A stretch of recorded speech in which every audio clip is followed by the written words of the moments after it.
జై శ్రీమన్నారాయణ. జ్ఞానానందమయం దేవం నిర్మలాస్ఫటికాకృతిం ఆధారం సర్వవిద్యానాం హయగ్రీవ ఉపాస్మయ. మనము సెప్టెంబర్ నెల గోచార ఫలితాలను తెలుసుకుంటున్నాం. ఈ ఫలితాలు తెలుసుకునే ముందుగా అసలు మాస గోచార ఫలితాలను ఎలా చూస్తారు అనే దాని గురించి కొంచెం తెలుసుకుందాం. ఒక మాసం తమకు అనుకూలమా ప్రతికూలమా అని గమనించేందుకు రవి, కుజ, శుక్ర, బుధ గ్రహాలను గమనించడం సాంప్రదాయం. సూర్యుడు 3, 6, 10, 11 రాశుల్లో సంచరించే సమయంలో మాత్రమే శుభ ఫలితాలను ఇస్తాడు. మిగిలిన సమయాల్లో అతడు సంచరించే రాశి దృష్టి ఉన్న సప్తమ రాశి విషయంలో జాగ్రత్తలు అనేవి చాలా తీసుకోవాలి.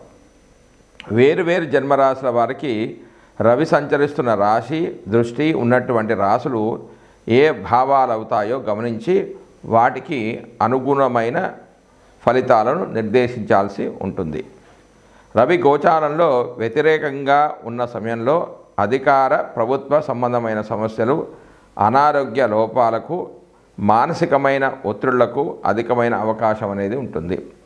అదేవిధంగా కుజుడు గోచారంలో అననుకూలమైన రాశిలో సంచరిస్తుంటే చిన్న చిన్న ప్రమాదాలు, ఒత్తిళ్లు, శారీరకమైన అనారోగ్యాలు, నొప్పులకు అవకాశం అనేది అధికంగా ఉంటుంది. అంతేకాకుండా సామాజికంగా అప్పులు పెరగడం, శత్రుత్వాలు అధికం కావడం కూడా ఉంటుంది. తగిన దాన ధర్మాలు అవసరమవుతాయి. 3, 6, 11 రాశుల్లో మాత్రమే శుభ ఫలితాలు కుజుడు ఇచ్చినప్పటికీ తాను సంచరిస్తున్న రాశి దృష్టి ఉన్నటువంటి 4, 8 రాశులను కూడా ఫలితాల విషయంలో లెక్కలోనికి తీసుకోవాలి. బుధుడు గోచారంలో అననుకూల ప్రదేశాల్లో ఉన్నప్పుడు వ్యాపారాదుల్లో లోపాలకు అధికమైన అవకాశం అనేది ఉంటుంది. పెట్టుబడులు అనేవి ఫలించవు. స్ఫురణ శక్తి అనేది లోపిస్తుంది. శారీరక చైతన్యం అనేది తగ్గిపోయే సూచనలు ఉన్నాయి. కొంత బలహీన మనస్తత్వం, ఆలోచన తత్వంలో లోపాలకు అవకాశం అనేది కలుగుతుంది. రోగ నిరోధక శక్తి అనేది లోపించడం వల్ల కలిగే సమస్యలు పెరుగుతాయి. బుధుడు 2, 4, 6, 8, 10, 11 స్థానాల్లో శుభ ఫలితాలను ఇస్తాడు. తాను చూస్తున్న భావాలకు కూడా శుభాన్ని ఇస్తాడు. శుక్రుడు అధిక స్థానాల్లో గోచారిత్యా అనుకూలంగానే ఉన్నప్పటికీ బలహీనమైన గోచార ఫలితాలనిచ్చే స్థానంలో మనోభిష్టాలు అనేవి నెరవేరక ఇబ్బంది పడుతుంటారు. శుక్రుడు ఒక రాశిలో సంచరించే కాలంలో మానసికమైన వ్యవహారాలు, ఆకర్షణలో లోపాలు, ఇబ్బందులకు అవకాశం అనేది ఉంటుంది. అవగాహన లోపాలు ఉంటాయి. శరీరంలో హార్మోన్ల లోపాలు ఏర్పడతాయి. సమతుల్యమైన భావాలు దెబ్బతింటాయి. శుక్రుని విషయంలో 6, 7, 10 రాశుల సంచారం మాత్రం లోపమైనది. 6వ స్థానం సంచారం అధికమైన లోపంగా పరిగణిస్తారు. భార్యాభర్తల మధ్యలో అభిప్రాయ భేదాలకు కూడా ఇటువంటి అంశాలు అనేవి కారణమవుతాయి. మానసికమైన ఒత్తిడి తీవ్రంగా ఉంటుంది. ఒక నెల రోజులు కొంత ఎక్కువ తక్కువతో కూడుకున్న రోజుల్లో సంచరించే గ్రహాలు ఇవి. అందువల్ల వీటి ద్వారా కలిగే ఫలితాలు ఆ మాసాదులకు చెంది ఉంటాయి. అయితే శుభ సమయంలో కార్యక్రమం ప్రారంభించి పూర్తి చేయడానికి ఇటువంటి అనుకూల గ్రహ సంచారాదుల వల్ల ఫలితం అనేది అధికంగా ఉంటుంది. జై శ్రీమన్నారాయణ. జ్ఞానానందమయం దేవం నిర్మలాస్ఫటికాకృతిం ఆధారం సర్వవిద్యానాం హయగ్రీవాస్మయ. మనం సెప్టెంబర్ నెలలో 12 రాశుల వారి యొక్క ఫలితాలను తెలుసుకుంటున్నాం. అంటే మాస ఫలితాలను తీసుకుంటున్నాం. అందులో భాగంగా ఈరోజు తులారాశి ఫలితాలు, ముఖ్యంగా రవి ఫలితాలు. తులారాశి వారికి రవి సెప్టెంబర్ 1 నుంచి 16 వరకు 11వ స్థానంలోను, సెప్టెంబర్ 17 నుంచి 30 వరకు 12వ స్థానంలోనూ సంచరిస్తున్నాడు. 11వ స్థానంలో రవి సంచారం శుభ ఫలితాన్ని ఇస్తుంది. అంటే 9 గ్రహాల్లో ఏ గ్రహం 11వ స్థానంలో ఉన్న శుభ ఫలితాలే అని పొందడం అనేది జరుగుతుంది. 11వ స్థానంలో రవి సంచారం యొక్క ఫలితాలు ఈ విధంగా ఉన్నాయి. అనేక విధాలైన లాభాలు, వివాహాది శుభకార్యాలు జరుగుతాయి. ఆనందంగా ఉంటారు. ఉత్సాహం, ఆచార పాలన, రుచికరమైన ఆహారం లభిస్తుంది. గౌరవం ఉంటుంది. సంపద, ఉన్నత పదవి, వ్యాధి రాహిత్యము, సంసార సౌఖ్యము, సంతానం ద్వారా సుఖం లాంటి శుభ ఫలితాలు పొందుతారు. ఇందులో 75% శుభ ఫలితాలు జాతకుడు పొందుతాడు. కారణం ఏంటంటే ఈ రాశిలో రవి తామ్రమూర్తిగా ఉంటున్నాడు.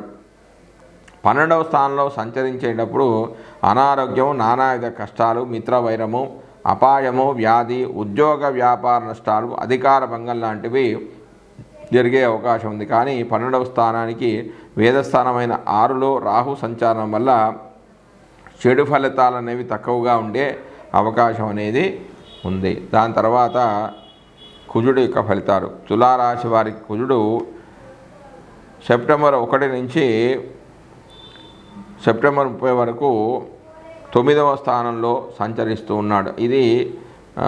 ఈ స్థానము శత్రుక్షేత్రము. కుజుడు జన్మరాశి నుంచి 9వ స్థానంలో, అంటే తన జన్మరాశి నుంచి 9వ రాశిలో సంచరించే కాలంలో గౌరవ మర్యాదలకు లోపం అనేది ఏర్పడుతుంది. శారీరక అవస్థత ఉంటుంది. ఇది అంత మంచిది కాదు. తండ్రికి ఇది అంత మంచిది కాదు. మానసిక అశాంతితో పాటుగా కళాకాంతులు తగ్గి శక్తి క్షీణత అనేది ఏర్పడుతుంటుంది. అయితే కొన్ని శుభకార్యాలు జరగడం, నూతన వస్త్రాభరణ ప్రాప్తి, మంచి భోజన ప్రాప్తి అనేది ఉంటుంది. ఇందులో 50% మాత్రమే చెడు ఫలితాలు కలుగుతాయి. కారణం ఏంటంటే ఈ రాశిలో కుజుడు లోహమూర్తిగా ఉంటున్నాడు కాబట్టి. మరియు అంతేకాకుండా ఈ రాశికి వేదస్థానమైన 11లో రవి స్థితి ఉన్నాడు కాబట్టి. తర్వాత బుధుడు యొక్క ఫలితాలు. తులారాశి వారికి బుధుడు సెప్టెంబర్ 1 నుంచి 4 వరకు కర్కాటక రాశిలోను, అంటే 10వ స్థానంలోను, సెప్టెంబర్ 5 నుంచి 23 వరకు 11వ స్థానంలోను, సెప్టెంబర్ 24 నుంచి 30 వరకు 12వ స్థానంలో సంచరిస్తున్నాడు. 10వ స్థానంలో సంచరిస్తున్నప్పుడు మిశ్రమ ఫలితాలను ఇస్తాడు. అవి విశేషమైన సౌఖ్యము, ధనలాభము, కీర్తి, శత్రుజయము కలుగుతాయి. మరోవైపు సంతానం, అపవాదం, దూషణ, భోజన అసౌఖ్యం అనేవి కలుగుతాయి.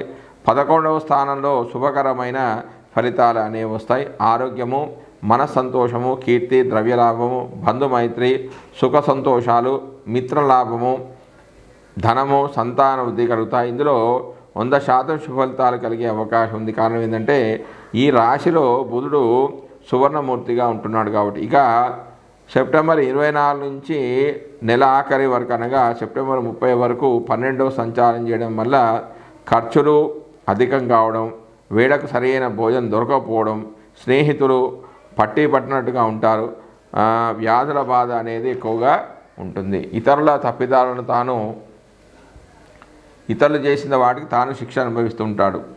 వృధా ప్రయాస, అనవసరమైన ఖర్చులు ఉంటాయి.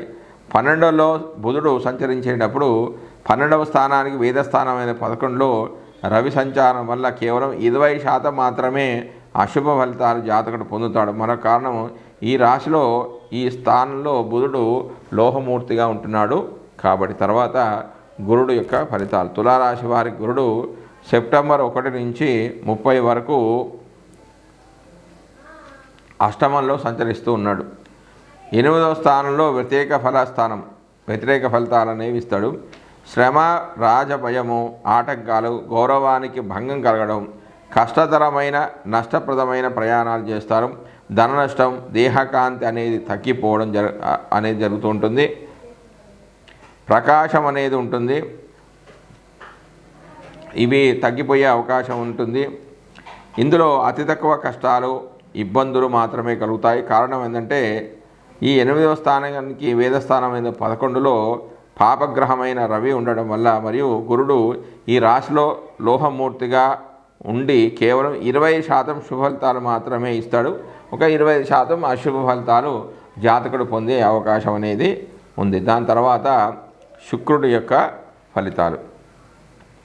తులారాశి వారికి శుక్రుడు సెప్టెంబర్ 1 నుంచి 18 వరకు 12వ స్థానంలోను, సెప్టెంబర్ 19 నుంచి 30 వరకు జన్మస్థానంలోనూ సంచరిస్తున్నాడు. 12వ స్థానంలో సంచరించేటప్పుడు శుక్రుడు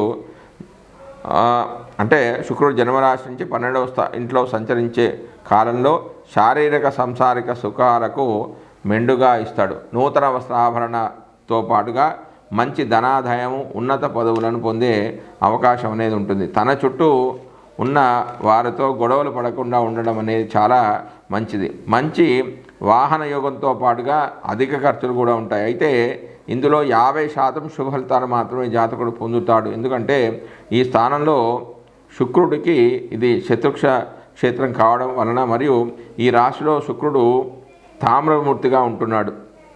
ఇక 19 జనవరి నుంచి 30 వరకు జన్మరాశిలో ప్రవేశించినప్పుడు శారీరక మానసిక వాంఛలు తీరడం, సుష్టైన భోజనం, ఉన్నత పదవి ప్రాప్తి, అత్యంత భోగము, సువాసన ద్రవ్యాలు లభిస్తాయి మరియు విరాస వస్తువులను ఉపయోగించడం, గృహ ఉపకరణాలు కొనడం మొదలైన సుఖానుభవ జీవితాన్ని వీరికి లభిస్తుంది.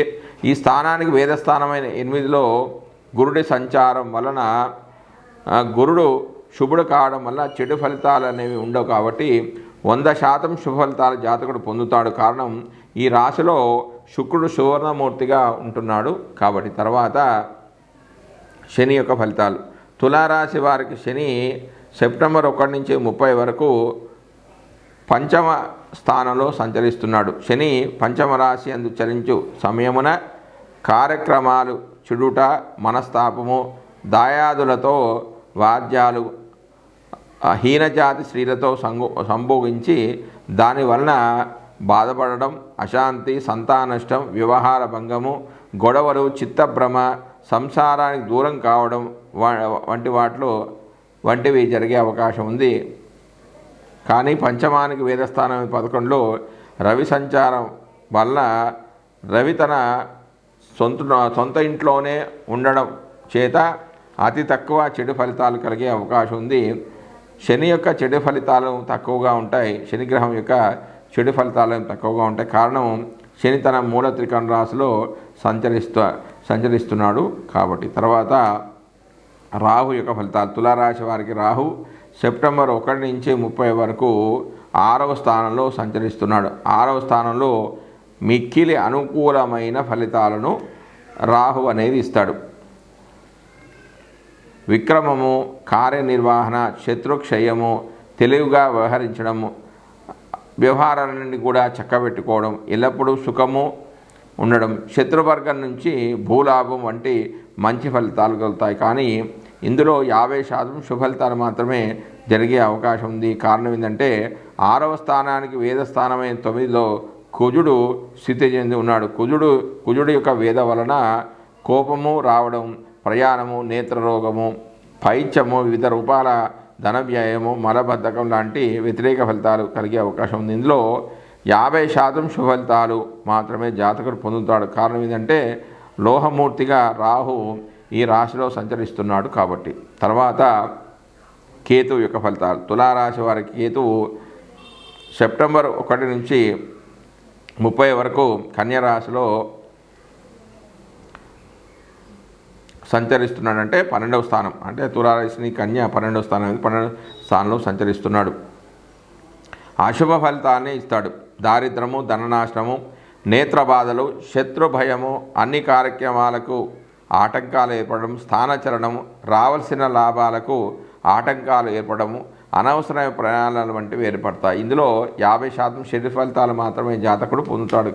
కారణం ఏంటంటే ఈ రాశిలో కేతువు లోహమూర్తిగా ఉంటున్నాడు కాబట్టి. జై శ్రీమన్నారాయణ.